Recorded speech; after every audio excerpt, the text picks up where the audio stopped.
গাজীপুরে বনদস্যুদের হামলায় forest guard আহত। বিস্তারিত দেখুন গাজীপুর প্রতিনিধি সৈয়দ মোহাম্মদ কবিরের রিপোর্টে। গাজীপুরের শ্রীপুর উপজেলার রাথুরা বিটের বনে কাঠ চুরিকে কেন্দ্র করে বনদস্যুদের হামলায় ফরেস্ট গার্ড ফারুক গুরুতর আহত হয়েছেন।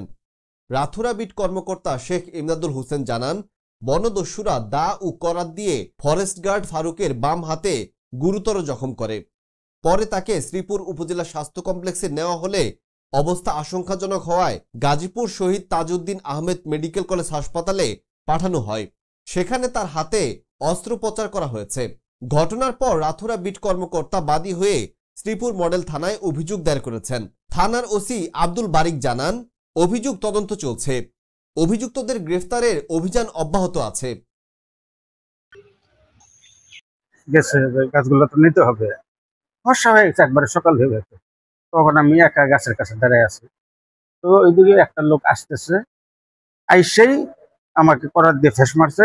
কোন শালায় তোকে খবর দিচ্ছে, বুঝছেন না? তখন ওই পাশাপাশি করে আমার হাতে লাঠি ছিল, আমি এক হাতেই একটা বাড়ি দিছি, কিন্তু করার দিয়ে কাটার পরেও আমি কিন্তু তার সাথে লড়াই করছি। কিন্তু ওর নিয়ত ছিল করারটা মাথায় বাজানো, মাথায় যেখানে কাটছে।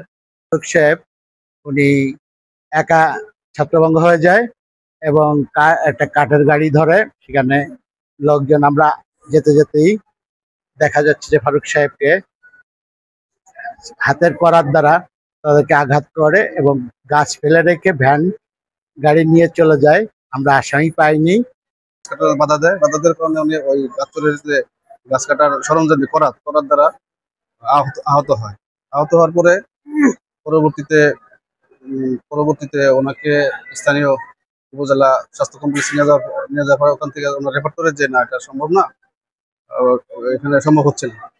পরে ওই তাজউদ্দিন মেডিকেল কলেজ হাসপাতালে নিয়ে আসে, আর জব্দকৃত মালামাল বিট অফিসার হেফাজতে নিয়ে গেছে। এটা আইনানুগ ব্যবস্থা। কলেজে আসেন সকালবেলা 26 তারিখ, রোজ 26 তারিখ 8:45-এ আমাদের কাছে রিপোর্ট করে ইমার্জেন্সি বিভাগে।